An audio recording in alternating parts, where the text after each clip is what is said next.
Hello people! Lunch serye natin kanina. Oops, 1, 2, 3, smile muna tayo. Dahil weekend ngayon, sa labas kumain yung mga amo, siguro kasama niya yung mga parents niya. Alam ko na talaga na ako lang kakain dito sa lunch, kaya umaga pa lang naglabas na ako ng chicken. Nag-crave ako ng something may soup. At nagisa na ako dyan ng luya, at para hindi mag-away, si onion at garlic sinabay ko na. Tandaan, si onion lang at si garlic ang pwedeng magsabay, hindi yung mga jowa. Pagka lumabas na yung mga kaluluwa na sibuyas at onion dyan, pwede natin ilagay yung kamatis. Naglagay ako ng maraming kamatis. Yung ating sabaw ngayon ay alanganin tinola na alanganin sinigang. Wag kayo dyan. Akin to. Kasi yung way ng tinola at way ng sinigang pinaghalo ko. Kaya alanganin tinola, alanganin sinigang. Isasangkot sa muna nating mabuti yan bago natin lagyan ng tubig. Naglagay na din pala ako dyan ng paminta at naglagay din ako ng patis. Yung patis namin pinaglagyan dyan ay water bottle. Huwag kayong magkakagalingan sa kapitbahay. At naisipan kong kumuha ng tanglad para lalagyan natin. Pagbukas ng pinto, nandyan na yung tanglad. Papaya na lang talaga sana yung kulang. Kompletong tinolang manok na. Kayo ba gusto nyo ba yung ulam nyo na sinabaw merong tanglad? Ako kasi gustong-gusto ko talaga to. At gustong-gusto ko to sa sinabawang isda at maraming malunggay na may talbos din ng kamote. Sa mga oras na yan, di pa ako naglagay ng sabaw dyan sa ating manok na yan. Hinintay ko muna lumabas yung sariling katas ng manok.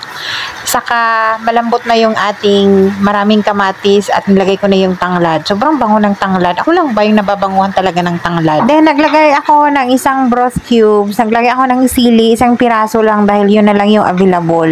O di ba yung ating kamatis, mash na yan. Tapos nagtutubig na yung ating manok. Saka naman lagyan natin ng water. Katamtamang tubig lang para hindi naman tayo malunod. Sa buong 2 linggo ko na pagstay dito, ngayon lang ako nakakain ng nagsariling luto ng para sa akin lang. Kung ano kasi yung pagkain ng mga amo, yun lang yung kinain ko dito. So parang ngayon lang ako na-satisfied ng kain. Ganon. Tapos, meron akong konting-konting mamasitas na sinigang mix. Konting-konti lang, kaya tipid na tipid yan. Yun lang yung natira kasi. Tapos, yun na yung nilagay ko, kaya kalahating sinigang yun, kalahating tinola. Dahil konti lang yung sinigang mix natin. Tapos, meron tayong malunggay from kapitbahay, stay from the, backyard ng driver, kaya nanghingi ako, kaya ayun, meron tayong malunggay. Siyempre, bibigyan ko din naman siya ng lunch. Habang ginagawa natin yung malunggay na yan, binifeel natin yung Pinas. Hindi lang mga Pinay, Pinoy yung mga kumakain dito ng malunggay or nagtatanim. Yung ibang lahi din, nagtatanim din sila. Smile muna tayo ng may malunggay with twinkle-twinkle ang eyes. Yung amo kong babae, naalala ko nung kakapanganak pa lang siya ni Basma, wala talaga siyang gatas at gusto niya talaga mag-breastfeed. Sabi ko, hanapan mo ako ng malunggay or moringa. Kaya ayun, nagpapahanap siya sa driver namin doon sa Batha, yung bilihan ng mga Filipino food. Kaya ayun, nakabili at ginagawan ko siya ng tinola dati. As in, tinola talaga guys. Hinahain ko yan sa kanya talaga yung tinola dati nung maliit pa si Basma. As in, baby pa. Kasi nga, iyak nang iyak yung bata dahil hindi niya bibigyan ng formula na gatas. Gusto niya galing sa kanya. Kaya ayun, sabi ko, hanapan ko ng paraan na magkakagatas ka. Sabi niya, worth it naman daw at nag-work daw talaga sa kanya. Naghain din ako sa kanya dati ng bulalo. Yun nga lang guys, iba talaga yung way nila dito kaysa sa way natin. Pagka kasi tayo ay nanganak dun sa Pilipinas, makailang kain tayo, maka-6 na beses kasi kasama pa yung natin, merienda. Sa kanila, isang beses lang yung kain talaga. More on water lang sila pagka nagpapadede. Ganon. Luto na yung ating tinola / sinigang. Nagbigay ako dyan sa driver. Ako, sobrang init, no?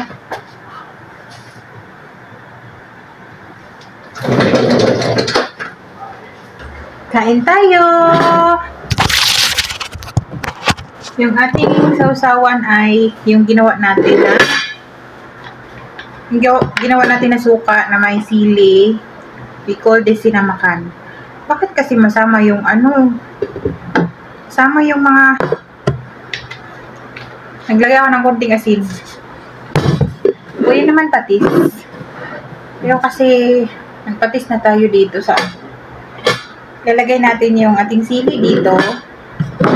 Kita nyo ba? Tapos maglagay tayo ng ating sabaw na manok. Ano to? Alanganin tinola na alanganin sinigang. Alanganin sinigang kasi very kunti lang yung ating sinigang mix. Pero okay lang yan. Sobrang bango. Napakabango. Basta meron talagang tanglad. Kain!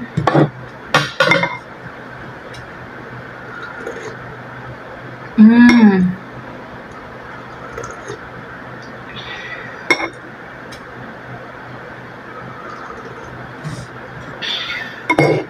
Sarap. Unang bites talaga, unang kuha talaga is yung yung pakpak ng manok, ay paa ng manok. Yung ating sili ay pipigain natin yan.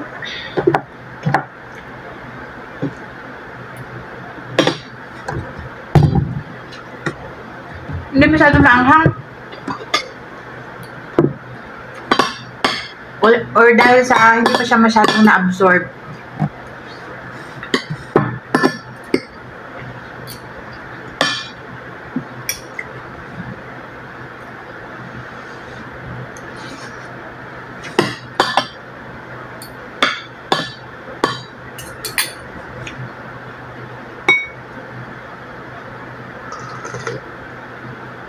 Sarap.